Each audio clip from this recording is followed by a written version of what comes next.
तुर्किया के जनूब से फूटने वाली कुदरती आफत ने जहां पूरे शाम के दरो दीवार हिलाकर रख दिए, वहां शामी दारुल हुकूमत दमिश्क में वाक़े सैयदा ज़ैनब सलामुल्लाह अलैहा का रोज़ा अक़दस बिल्कुल महफूज रहा।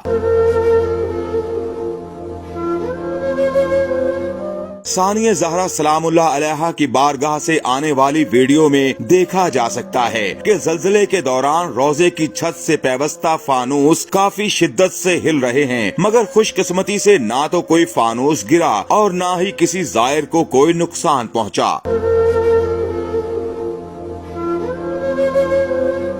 बीबी सलामुल्लाह अलैहा के हरम में हाजिरी के लिए आने वाले ज़ायरीन शदीद ज़ल्ज़ले के बावजूद रोजे के इहाते में ही मौजूद रहे और सैयदा ज़ैनब सलामुल्लाह अलैहा के वसीले से बारगाह इलाही में बाआवाज़े बुलंद दुआएं करना शुरू कर दी।